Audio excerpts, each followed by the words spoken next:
So welcome everybody. Thank you so much for joining us. We're honored to have you here today at what I think is going to be a very special talk. We have with us two speakers, Eldra Jackson III, who is co-executive director of Inside Circle, a nonprofit focused on empowering system-impacted individuals. He has dedicated his life to serving at-risk youth and acts as a facilitator, trainer, and mentor. He's also an internationally renowned speaker, writer, and activist. So welcome, we're really excited that you're here with us today. And speaking beside him is our very own Sulaiman Khatib, co-founder and co-director of Combatants for Peace, who will share a bit of his story with you, but to note has been nominated twice for the Nobel Peace Prize. So we are quite pleased to have you both with us.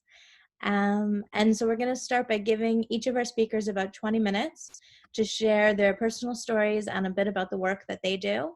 And then we're going to have 20 minutes of question and answer at the end. So Eldra, turn it over to you. Thank you very much, and welcome everyone. As Beth said, my name is Eldra Jackson III, and currently I serve as co-executive director of an organization called Inside Circle. And Inside Circle is an organization that was founded in Folsom Prison in California. Many of you may be familiar with Folsom Prison from the Folsom Prison Blues sang by Johnny Cash. And there was a major racial riot in 1996 in Folsom on B facility. And when I speak about a riot and a race riot in prison, I'm not talking about the sort of thing that you see on Netflix or HBO that lasts for a couple of minutes and then they switch screens and come back and everything is all hunky-dory. I'm talking about, this was an incident that went on for about 45 minutes. 800 individuals locked on a concrete yard surrounded by razor wire, engaged in mortal combat, scared to death, not knowing if they would have to kill someone with their own hands or be killed by someone else. It took about 45 minutes for the administration to get the permission from headquarters to stop the incident. And the way that they quelled the incident was beginning to fire live rounds from Mini 14 assault rifles. One man was shot to death.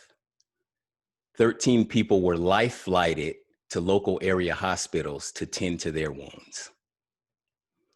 Those who could have their wounds tended to on site were triaged in their cells after they were flexi-cuffed and placed back in the cell. The lockdown went on for about a year.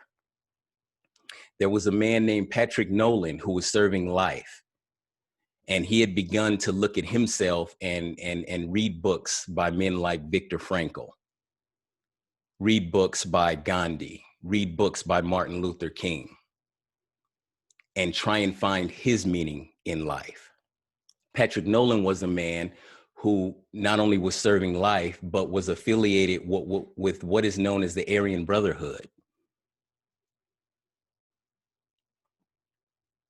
When the lockdown came up, Patrick went around to the yard to the various leaders of organizations, the Bloods, the Crips, the Black Guerrilla Family, the Aryans, the Mexican Mafia, the Nuestra Familia, and asked for permission from the leaders of these various organizations to come and take part in something that he was attempting to put together.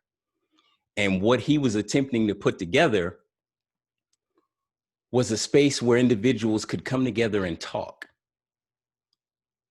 and find ways to stop killing each other just based on what they look like, just based on the part of the state that they came from, just based on their religious beliefs, just based on how they chose to breathe that day. Patrick had started to study what was known as the men's movement. And he reached out to a man named Don Morrison and a man named Rob Albee and asked if they could bring those programs inside of prison. And so for the first time in the history of California, in a maximum security prison, you had individuals from all of these different factions sitting together in a room, and no one was attempting to kill each other. What they were able to do was share stories with one another about where they hurt, share stories with one another about where their fears were, share stories with one another about where there was lack in their lives. And from that place, from that paradigm, they figured out how to stop killing each other. It's very difficult for an individual to kill someone or to want to see harm done to someone when they can see themselves in that other person, when they can identify with something in that other person. This work for me is so important and means so much to me because I was one of those individuals. I served 24 years of a life sentence in the California prison system. When I was 19 years old, I was sentenced to prison for life for attempted murder, kidnapping for purposes of robbery, and a series of robberies. That was not my first run-in with the law. I started going to jail when I was 14 years old. I grew up in Sacramento in what was known as the crack era of the 1980s. When sports were taken from me, from my family, because of decisions that I made. Me and a friend stole his mom's car. They used to call it joyriding, but it was theft. It was auto theft. We stole his mom's car and we wrecked it. We totaled it. My parents went in on half on the cost of the vehicle, and I couldn't play sports that summer. So I made a choice to go out into the gutter and pick up gangbanging and dope slinging. Many people might ask, well, why would you do that? And people sometimes believe that I came from the wrong side of the tracks because that's what people from the wrong side of the tracks do, but that's not my story. I come from a household of two loving parents. I grew up in a house with a mother, father, sister, and brother. My father served in the United States military. My parents just celebrated their 51st wedding anniversary, so I don't come from a broken home.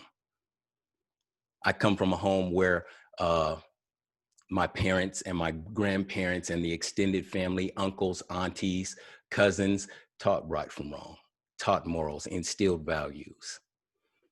What was lacking was an identification of trauma.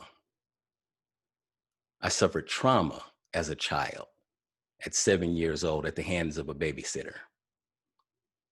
And in my mind, that was something that I had to do to protect my younger sister, who was 4 years younger than me. I didn't know how to deal with that. I wasn't equipped to deal with that. And the people around me weren't equipped to deal with that, especially since I wasn't equipped with the tools to communicate with them what was going on. And so later in life, the choices and decisions that I made and the things that I began to believe about myself started to play out in how I showed up in the world. And the way in which I chose to show up in the world played right into the hands of a system that was waiting for me. A system that was waiting to put me into the pipeline and have me serving life in prison without trying to figure out what was wrong, what was the impetus, what was the motivation. What I learned in those circles, in those prisons within Inside Circle, is that not all prisons have walls. What I learned is that I was imprisoned in my mind, in my heart, and in my spirit long before the handcuffs were ever placed on me. I was a prisoner to my own fear. I was a prisoner to my own system of beliefs. And I was a prisoner to things that were being passed down onto me, as were the people who were in my environment. We were all prisoners of something. Most people were prisoners to a system. Knowingly and unknowingly, I think we see these things playing out emphatically and on a more concentrated level in the things that are going on in the world today, especially in this country here in America. So Beth introduced me as someone who is a part of an organization that focuses on empowering system impacted people. And I am here to challenge what system impacted means. Oftentimes people hear system impacted people and they think about incarcerated individuals. They think about people who are on probation or parole. They think about people who are being affected by the system in a very up close and in your face way. But I challenge that and say that we're all a part of some system. Every person on the face of this planet is a part of a system, not just a prison system, not just a religious system, not just a school system, whatever the system may be, we're all a part of a system. And I invite us all to look at what our roles are in these systems and what it is that we can do to challenge these systems and begin to question, are these systems working for us? Does this system work for me? What is it that I can do to alter this system if it does not work for me? Because for myself, and my experience with Inside Circle and what I shared with you about its genesis and what was able to happen, the work starts with self. Once I start to look within myself, not necessarily just point outside at what's wrong and look at what others are not doing, begin to look at, well, why does that affect me in the way that it does?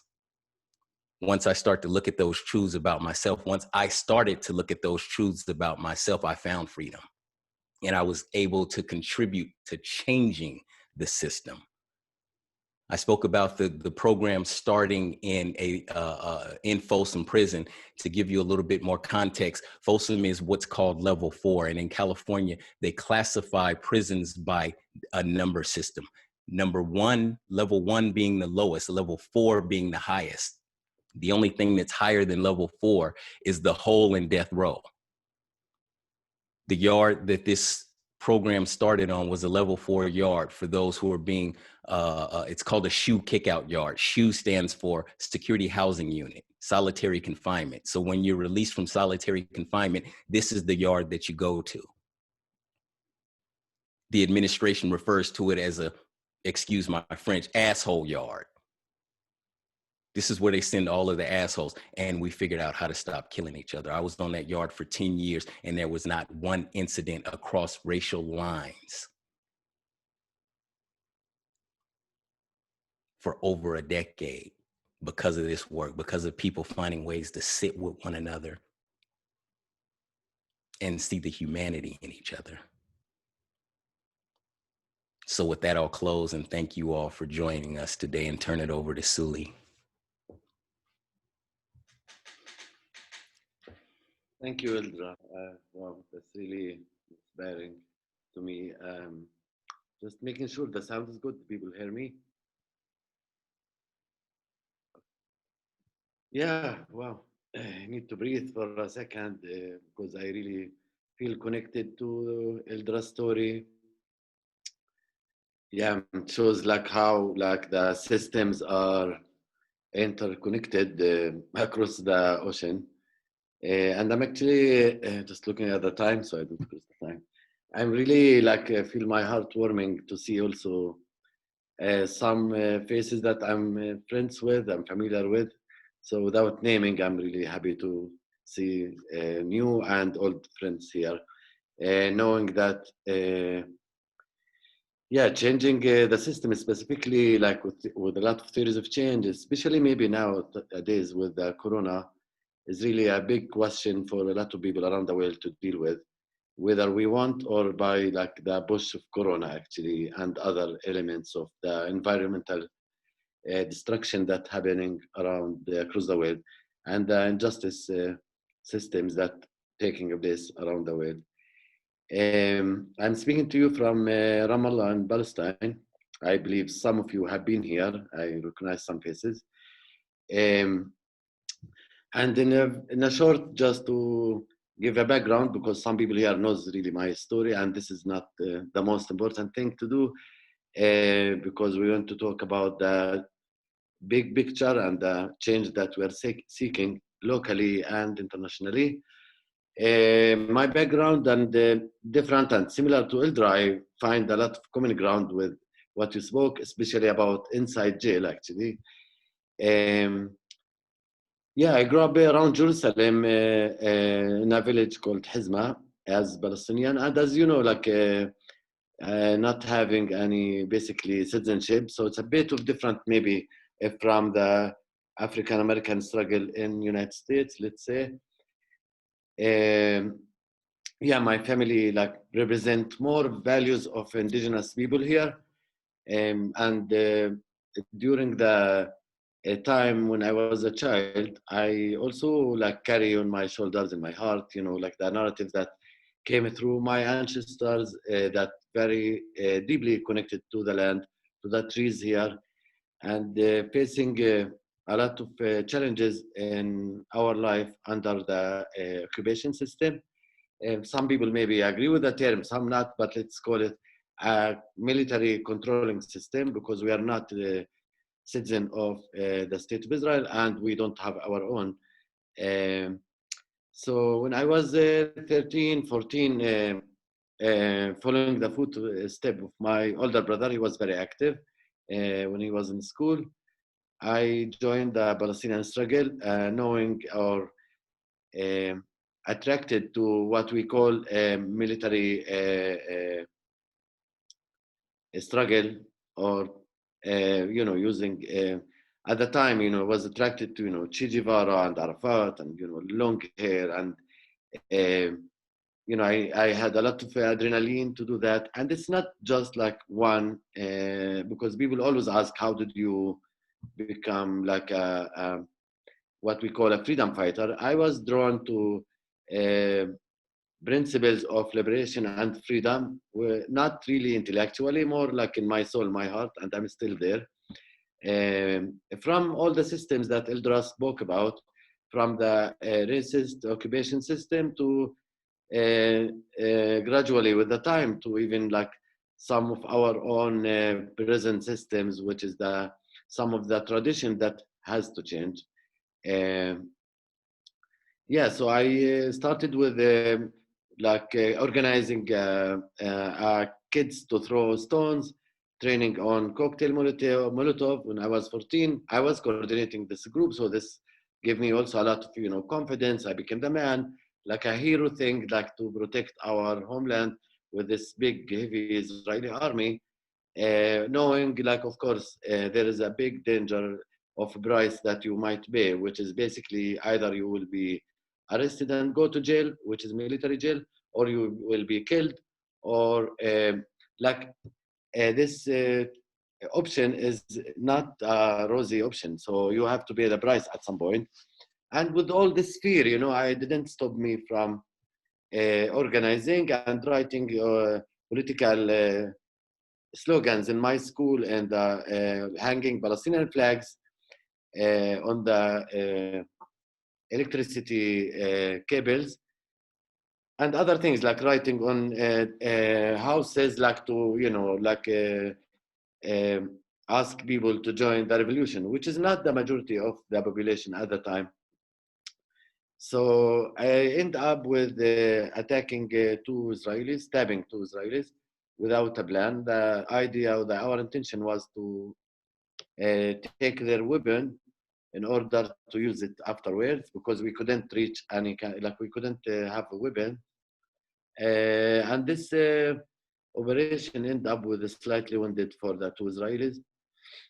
Yeah, and this was my like biggest, like let's say, traumatic experience personally, directly in my life. Was 14 and 5 months at this point.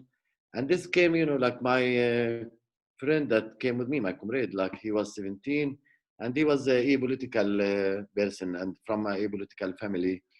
But their house was demolished by the Israeli army because of the house demolition policies, which is still exist until now, unfortunately. And he was very angry. I was very political compared to him. You know, I was connected to the Palestinian folklore, to I play flute. I was connected to the trees. I connected to my family tradition. You know, my mom, and around like the moon cycle and the seasons and the land. So very indigenous, very connected to the land. Yeah, and from there, you know, after a few days, the army has arrested me and my group, and this is my background before jail. And of course, you know, like the fear and the scary moments is there because they arrest you at night and there is a huge army coming to arrest you. I was like 14 and 5 months exactly at the time, and I played my role in that game, if you want to call it this way, which means I shouldn't show any fear. I should raise like the victory sign and like smile in front of my mom, in front of my family, that I'm not afraid from all this heavy army thing. Of course, inside me, I was scared because they will use physical and psychological torture, and I would be separated from my family without any rights because we are not recognized as war prisoners or by Israeli law, even like we will be taken to a military jail, which is a different law than the normal Israeli uh, law. Let's say if Israeli person did exactly what I did, they will take them to more rehabilitation center or something. That's not the case here, just for the context. So in jail time, I was the youngest prisoner for some time among like thousands of Palestinian political prisoners from all factions. Uh, yeah, and I was sent to jail in Ramallah, where I live right now, for the investigation. And this is the hardest time in jail because that's where they separate you from other prisoners for the investigation, using a lot of torture, physical torture, and separate you to be alone, and also like psychological torture. So that was the hardest time almost in jail. And then I was sent to Hebron jail with teenagers underage. And honestly, I was very active in jail compared to my age prisoners like that I lived with, 120 kids. Um, Means like we organize all ourselves in different groups. So the Palestinian prisoners has really succeeded to turn jails from what we call a humiliation place to a place of creating leaders that are so educated informally and skilled to lead the revolution afterwards. That was the philosophy for the prisoners. And for the Israeli administration, they play their role, which is basically prevent the prisoners from organizing and humiliation policies. So there is like hundreds of policies that include all kind of um humiliation to the prisoners, specifically around like to to make us like surrender, like from going forward with our belonging to the cause. And this is very hard. Like not every prisoner have the same spiritual like ground to stay strong. So we support each other. So I learn a lot about solidarity among the prisoners, coordination among the prisoners. And then anyway, so I was going back and forth to the court, and in the court I became 15 years old. So they sentenced me 15 years in jail, and I spent 10 and 5 months in jail. So my like less than half of Eldra. It's a bit different conditions. During the time in jail, my family's house, usually they destroy house of prisoners, but because I was young, so they blocked my room for the next 10 years as a family punishment to the family, like with the cement and baton. So my family couldn't use my room in their house until I went out of jail. So during that time of jail, like 10 years and a half, as I said, like I participated or organized with other prisoners a lot of activities that, let's put it in under non-violence action in jail due to practical reasons, just to be very honest. So jail is not like a non-violence peace academy. That's not how it works. Because some people say, okay, look at Eldra, look at Suli, let's take everybody to jail. Then we will have make the change we want. That's not how it works. So when I was 15, I joined the hundreds of prisoners for a food hunger strike for 15 days, 16 days. And that was the first time that I'm hungry like for this long time by my intention and So usually we want to improve the daily life in jail. So what we do mostly hunger strike, food hunger strike. We call it in Arabic mayumel, salt and water. The hunger strike, actually, the Palestinian prisoners took it from the Irish story. Some people here are aware of that. I see Shalev couples, they know about it, and other people I know, they know about this. Hi. And so we practice this tool, and last hunger strike, 17 days. That was my longest hunger strike. And it teach you a lot of patience, hope, and solidarity, and organizing. And also it's very painful because it's physically you got very sick because you just drink a lot of water and salt. That's why it's called salt and water. You don't eat and you don't know how long it will take. So our goal is really not to die, rather to improve the daily life in jail. For example, bringing books, unfiltered books, improving the food in jail and hot water and all of the daily conditions in jail. We always succeed. And this is maybe related to some people here, because there is a really big question, I guess, Eldra, in your work, you face this. How can you convince people, how can we convince people that nonviolence works? And the struggle of people under the occupation, for example, or under racist system, inequality system, to make this change happen. That's really not easy. There is no easy answer. But from my practical experience, that, as I said, like the non-violent struggle, we use among different tools the hunger strike, but we do have other tools. It always works, and it's harder than violence. This is the choice. I want to speak about that because my personal experience, violence is much easier. It's a 1-minute decision, and actually to transform the person into non-violence is a long journey because it includes a lot of spiritual elements, emotional elements, mindset, and intellectual elements, and group elements, because you are part of a group, you are part of a narrative that, you know, like direct you to play the game in this theater. And it's not easy to think out of the box in non-privileged situation where you are in jail.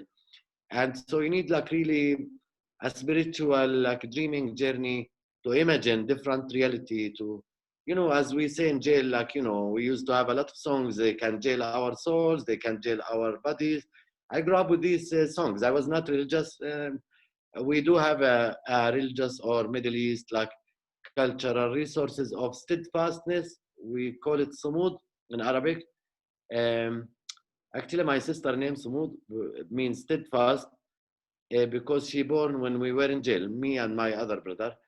And this became for me before I read, you know, what Eldra mentioned, like Nelson Mandela, Martin Luther King, Gandhi, and Rosa Luxemburg, and others, like, of course, leaders in the history. You know, I come from land where Jesus also born. I'm from a Muslim family. You know, there is a lot of Abrahamic resources around that in Judaism, Islam, and Christianity. You know, love your enemy. Like, I read Love Your Enemy, I was 15. And this is like a very challenging, like, on context with being in jail. But you need to allow your, I don't know what you call it in English, like wildness, thinking, heart to melt, to soften. And honestly, I don't hate any group of people in the world. I just want to say the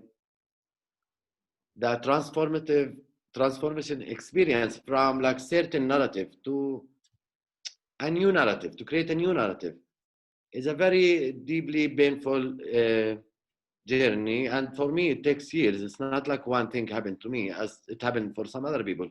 That's why we say, like, you meet people where they are at, not where we want them to be. And this requires from us, people that trying to make this change happen, really a lot of patience and a lot of mercy, a lot of love to ourselves and to people. And it's not always easy. We have to be in touch with communication with our conscience, with our heart, with our mind, continually, all the time. And we sometimes fool as human. We are not special. You know, I want to say this, like Eldra, myself, other people are not, and people that I know also in this call and others that I don't know, that doing their best to make this change happen. This is not exclusive for certain people. I have to say everybody is able to change for better, and this journey continue. So in jail time, I studied, I work in a library, I studied informally. We call it a revolutionary university. No certification though. I also learn English. My accent is a Middle East / jail accent. So that's where my English coming from.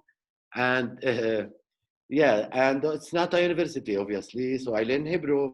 I knew Hebrew from home a bit. My father spoke Hebrew fluently because I lived around Jerusalem. But I, was learn your enemy's language. That's the truth. That was the theory. And to connect many of my Israeli right now after jail from Combatants for Peace and other activists that I love so much now. I am partnering with them. They know Hebrew from the army. It's not like for peace or something, just to be in the same page. Of course, in jail time, there was also time there was a tear gas torturing when we do a political parties. All the prisoners singing like national songs and folklore songs. We were attacked by tear gas in the rooms to control us. We keep singing until we can't breathe. Yeah, that's remind me of the last African American story with I Can't Breathe. We have this, we live this actually very similar. They put gas, a lot of tear gas in the room, the soldiers, the administration, the police, and we keep singing and until we just lie down on the ground and we can't breathe. And also, you know what? With all this pain, we create jokes, survival mechanism, I guess, out of the pain. So we support each other. We organize ourselves in sessions, as Eldra mentioned, of 4 sessions a day, 5 sessions a day, teaching history, languages, everything in jail. And some people use this opportunity to grow and to change, and some people not. So I also reach the point where there is no military solution or zero-sum game for our and other conflicts. I learned about Ireland, I learned about other conflicts, South Africa, African American civil rights movement and others. And that's inspired me that there is another way. And also I learned that our struggle can be not just for Palestinian as, and the victimhood thing, we can also touch that, rather to free and liberate both sides, if I can say both sides, and to create a new community, a new reality that really, liberating also your enemy, like what they say. And as you know, I read Mandela also, people don't born with hate, they have to learn that. So I really believe in goodness of the people and our people everywhere.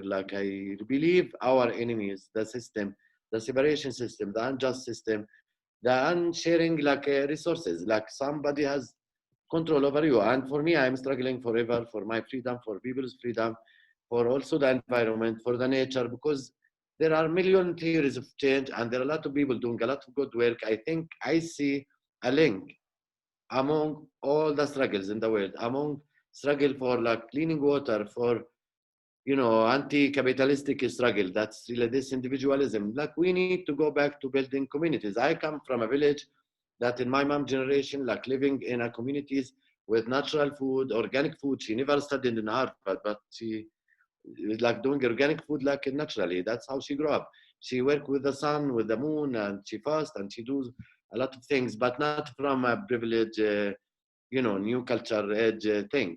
That's how was her life at the time. So I'm inspired a lot by my mom. Her name Sarah. I'm giving her a lot of credit. Um, and actually, I since that time, I felt my mission is really to be a bridge between our peoples, because I speak Hebrew. I know the Israeli / Jewish narrative. I know my narrative as Palestinian, and this give me credit because I was in jail. So you got some credit among your friends and your family to a certain level. Of course, you got to criticize if you change. And I'm also aware of the power dynamic and the imbalance in power here. It's not, we're not talking about two equal sides, but I learn in jail every Saturday. I want to mention this out about jail and then I move on. Every Saturday we got cake every Saturday because of the Shabbat thing. So we used to wait for Shabbat, for the weekend, because that's where we got cake, small version of cake.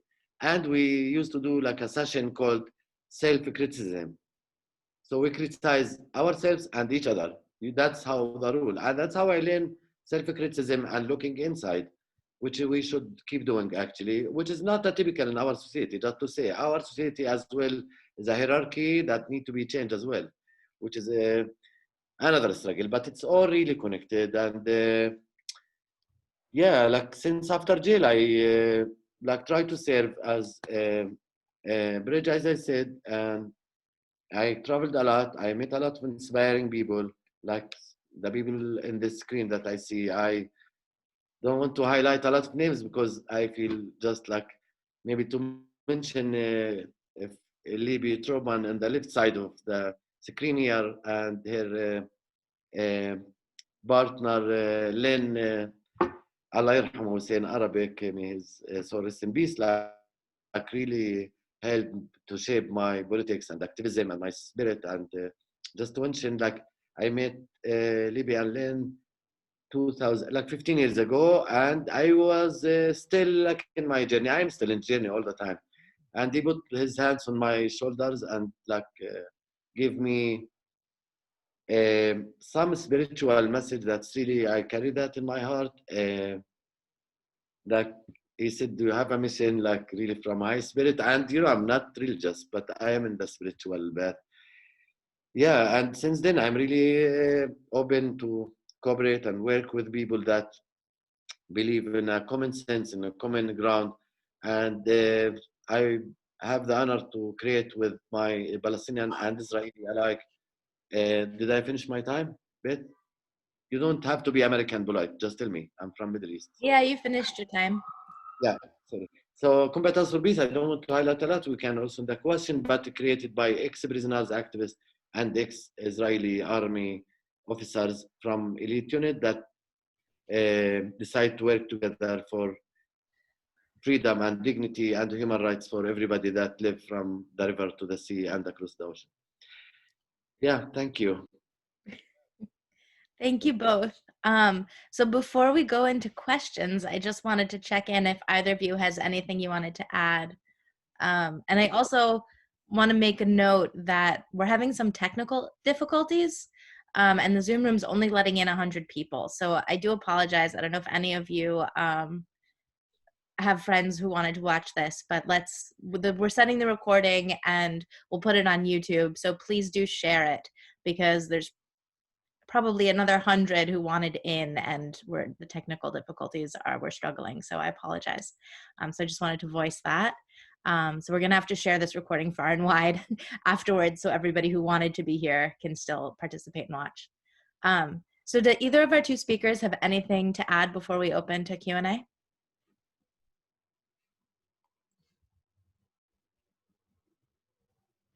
Good. All right. So if people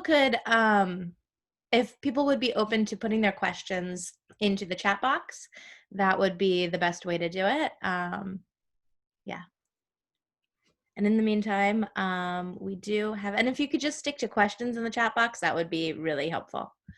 So the first question that's come in is, were there people with different abilities, physical, mental, autism, etc., that were in jail with you? How did they show up and participate? And was that culture relevant in your experience when you were in jail? I believe is the question. People with different abilities, how did that affect the relationship? Besides just, I guess the question, let me try and paraphrase. I think the question is, we've been talking a lot about racial justice and like, what about other sorts of inequalities in the system, and how was that reflected in your experience? In my experience with Inside Circle, it is a program and a way of being as a human that makes space and is flexible for anybody to show up and to meet people exactly where they are. It's about connecting with the human spirit and the light in every individual. And so people that might have had, what society terms as disabilities, like I see it in the chat box, ADHD or autism or any other learning difficulties, you meet people where they are. Everyone learns different. Everyone takes in information different. Everyone shows up different, and everyone has a gift to share that makes the circle complete. So in my experience, that's what we did, and that's how everybody was allowed the space to show up. Thank you. So next question. Now that the United States is full of people from neo-Nazi and white supremacist groups who aren't in jail, do either of you have ideas about how the rest of us can try and reach out to these people to diffuse their anger?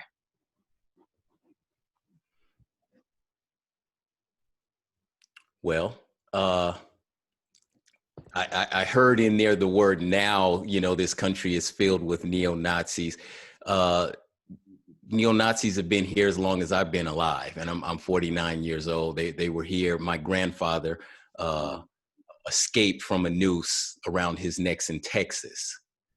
So they've been here as long as I can remember. And I served time with people who had those beliefs. And I was the best man at the wedding of an individual who was a hitman for the Aryan Brotherhood, who sat in circle and started to do his own interpersonal work. I think, in my experience, what I've seen, the way that we reach out to all individuals, no matter what their beliefs are, is create the spaces and the places for people to be able to look at what their beliefs are without judging their beliefs, without me placing my judgments about it being right or wrong, but an open forum where it's safe for them to look at their beliefs and to look at what the impact is on others. And then for that individual to make a determination for themselves about whether or not that works. And I say that because I've got a 4-year-old son. And there are people who are neo-Nazis. I'm certain they have children and they love their children the same way that I love my children. And I have fears around my 4-year-old son. I have fears around the day where I have to have the talk with him, because I really believe that in this country, in this day and time right now, I have to have the talk with him and explain to him that he's no longer cute. When he gets another 40 or 50 pounds on him and he gets another 2 feet tall, he's going to be just another nigger in this country. And I'm going to have to explain to him what that means. And I'm going to have to train him around how to stay safe, around how not to get his brains blown out because he's holding a cell phone in his hand, around what it means if he's walking around with a hoodie on. And I have fear and sadness around I will be responsible for stealing some of his innocence by having this very necessary conversation with him. And I firmly believe that if I sit with a neo-Nazi and I speak about, from the heart, being open and being vulnerable about the fears that I have for my children, they can then speak about the fears that they have for their children. And somewhere in there, there's common ground.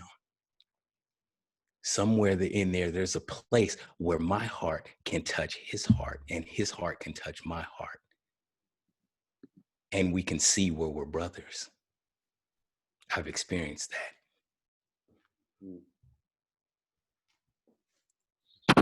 Yeah, well, that's really, like also my experience and different context. Like I don't have my own kids, but my family does have kids, and they experience a very harsh reality they live in Area C, which is controlled by the Israeli army, and the army is there all the time, and they were in jail, a few of them, like in very young age, like 13, 12, 14, for some days, or so on. So in this context, it's very hard to explain like things to the kids. Also, I try like to humanize what we call the other side of the map. I think it's very important, even the one that really very far from our political beliefs. And it's challenging. It's always challenging, like to even have a conversation with the one that totally in a different place than us. I do think like I see Roberta Wall here, like one of the teachers of nonviolence communication, that talks a lot about that actually, how to meet people needs and feelings, specifically the one that we don't agree with. It's very challenging. I do want to recognize the challenge. There is no easy way. I do think like our struggle has to focus in changing the system. I do think that we have to support people to in their own story and journey, because I meet people in my life, in my personal experience, change is so visible and it always happens. It takes time, and it's not really a political, ideological, like intellectual conversation. I really believe in the heart-to-heart language, as they teach us in nonviolence communication, which is not the language of the weak, rather the opposite actually. And as Eldra mentioned, we all share the same needs, the same feelings, but we fight on the strategy. Someone or some power people, a few people or companies, they want to control the resources and to divide us. And that's where the issue. So I believe the survival for our humanity, for us here and there, is really not even like moving forward, rather even go back to the culture of indigenous culture across the world that have enough wisdom to hold the harsh one among us in their communities, and to change the discourse, to reset, to think that my individual survival doesn't have to be on the account of my neighbor. Very simple. And it's hard, I recognize that. And as they say, like, yeah, like people want to feel safe, as Eldra mentioned, and their ideas and their space and their comfortable place. And it's not always comfortable to challenge things and beliefs. And people become defensive because people don't want to lose control. And people are afraid of change, by the way, including positive change, if I want to say that.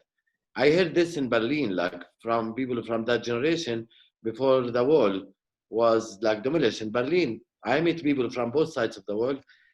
First, no one expected this to happen until it happened. And that's how change sometimes happens.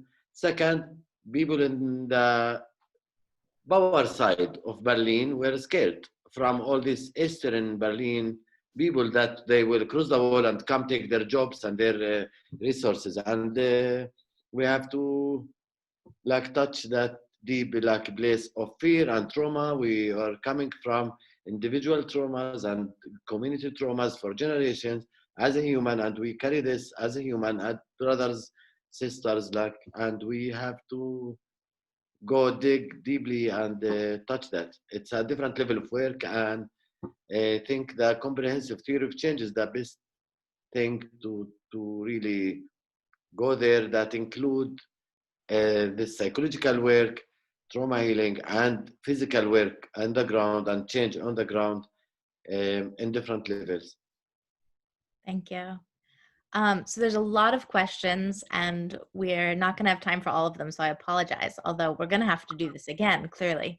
But I'm going to combine a few of the questions that are of the same theme. So what are your dreams and goals for the future? How do you see things moving forward? What's the next step and what can we do? And what gives you hope for ending racism in the USA and ending the occupation of Palestine and the Palestinian people? So lump question about hope and vision and next steps.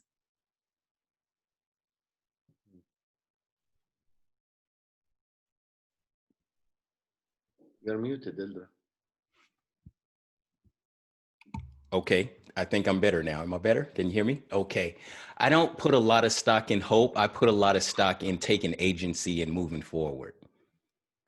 Hope in my experience means that I'm waiting on somebody or something else to present something for me, as opposed to me moving into a position of responsibility for myself. So my intention and our intention is to take agency and begin to spread this work and provide spaces for people to step in and start to do this work together. Creating more spaces where people feel safe to come and show up exactly as they are and who they are, minus the judgment, so that we can have these very necessary and very hard conversations and start to address these generational traumas and these fears. Because until we do that, we're not going to get anywhere. We're going to stay exactly where we are. We'll continue to pass bills and legislation as we have for hundreds and hundreds of years, and we'll still be in the same position, having the same conversations. So the intention is to create spaces where people can come together and start to have the discussions that we have in secret with people from our own cultures and within our own households, and start to open that up and start to have them as a community. Because until we can reconcile that, things are not going to change. Yeah, so I also joined that, Eldra, and so let me say this: there is a priorities. Like I see a harmony between the local struggles for all the causes and the issues that we are talking about, and the global thing. And I also have to be grounded and see the now priorities. Like for example, I can't talk to my mom about animals' right now while she need a permit to go to her olive trees every year for olive picking season in October. She need a permit. So there is a really direct need and priorities locally, and I'm like I feel it's very important to go to the local communities and their needs, and we don't have to just have the same colors, the same taste, the same thing. Like this is the issue. I think it's really beautiful to have the colorful lives, and I'm personally optimistic because of my DNA. My nature is optimism. Actually, it's not coming from practical reasons, but also from the things we do. It gives me adrenaline, drive me. I see people changing. I see a lot of change, and also I'm not waiting for anything. I just feel it and enjoy it now. It's now for me. Um, that doesn't mean like a so hippie philosophy that we don't need like strategical plans. Of course we do, but I really believe in the energy. I believe the land, the earth, the energy, especially now with Corona, has a say for us. And this is maybe opportunity to say that a lot of people I know, like they went into within journeys inside themselves to rethink which kind of world we want to live in and reconsider things and compared to the time we were running quickly and fastly. So I see this amount of people are growing, more people are giving a space to their spirit, to the community that needed their attention. And we will keep in journey. Like we don't have to control even these journeys. Like it has different layers and mysteries. And I believe in this ancestor like wisdom and the wisdom of the body and the land. And we just have to find and activate these elements inside us. And the hardest work is really to change yourself, each one of us, myself included, and to look all the time like none of us is perfect. Nobody need to be perfect. Yeah, and it's a beautiful journey, and we have to also maybe a note. This activism has to be fun. Also, that's my experience. Otherwise, many people burned out. They leave it quickly. The circles of activism actually, because of the pessimism of the intellectuals.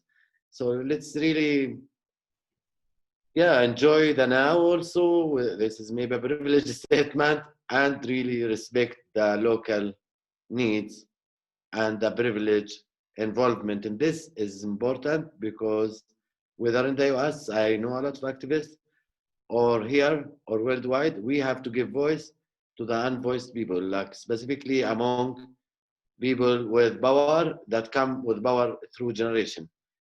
And this is really long. For me, changing this discourse within the activist circles is more even important than changing the mainstream, because there is a lot of good intention there with, I don't know, a lot of power dynamic that has to be addressed also. So before we wrap up, there's one comment / question in the chat box that I think is really important to voice. So I just want to read it. I appreciate this conversation, but in all respect, I don't think it has any significant value until it addresses the oppressor. None of these conflicts is simply combatant versus combatant. The oppressor, and this is the key to peace, is the system of domination. And I think that's really critical.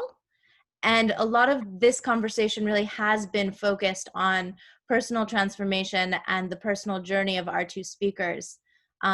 But I really do want to preface and put in context that this is about, yes, it is about the personal journey of our two speakers and hearing them and hearing their stories and listening to their voices. And it's also, I think in doing that, as Suli just said, that in doing that, in uplifting voices that aren't the mainstream voices, that aren't the dominant voice in our culture, it is a way of dismantling the system, of shifting those dynamics that hold the systemic oppression in place. And so I do really want to honor that comment that came in, and really voice that this really is part of the way we dismantle oppression, is to give voice to voices that are not the dominant narrative in our cultures. So do either of you guys want to address that comment that came in before we close? Briefly, Beth, I'd like to say that I wholeheartedly agree with that. And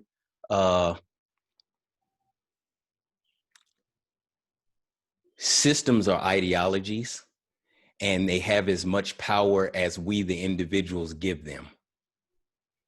And when I, as an individual, start to look at where the system doesn't work for me, and that inspires other individuals to look at where the system does not work for them, we take the power of the system and it turns into something different. I spoke about what happened in Folsom and it being a level 4 maximum security yard. The system is built and designed for us to focus on one another and fight one another so that we don't look at our captors. And so long as we're fighting one another, we're not focused on the captors and the oppression that is taking place. 900 people on a yard, and there were about 80 people who were in circle, and that changed the entire dynamic. It changed the entire system on the yard. There were no racial incidents, and everyone was focused on what was happening within the prison system and effectuating change in the prison system. Lawsuits came about. Now they have things about healthcare within the prison system. They have things about overpopulation within the prison system because we weren't focused on killing one another because that system wasn't working for us. But until I started to do my own work, and until we as individuals started to do our own work and figure out all of the bullshit that I had within myself that kept me from focusing on the oppression and figuring out effective ways to deal with that, it was impossible to deal with it. Thank you. So if either of you guys have a closing note, and then just noticing the time, we are going to have to close. And please do, if you are not in touch with either Inner Circle or Combatants for Peace, Inside Circle, please do be in touch with us, and we will send out follow-up information in an email so that you can stay in touch with both of our organizations and both of our speakers. So do either of you guys have anything to close? No? Thank you, Beth, and thank you everybody for attending this session. I'm feeling more inspired, actually, like listening to Eldra and seeing all the new friends here. It gives me hope, and it's really important to not to feel alone at this time, specifically with Corona. Yeah, it's easy to fall in depression and in our personal needs and the now needs. So it's really inspiring and encouraging to to exchange our ideas. And I feel really optimistic, especially that we are addressing also maybe in a friendly language, like important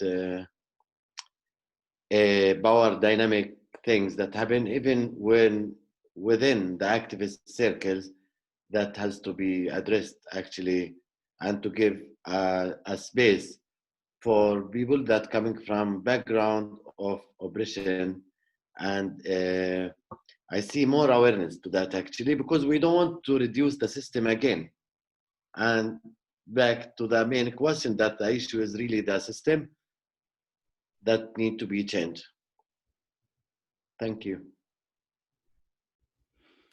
Thank you all for coming, and I would invite everyone to get comfortable with being uncomfortable. These are the sorts of situations and conversations that are very necessary, and they are going to be uncomfortable. It is not going to be easy, but we have to be willing to be comfortable with being uncomfortable in order to evolve. So that's my invitation to all, and I thank you all for sharing this space with us. Thank you. Thank you, everybody. Thank you, Beth.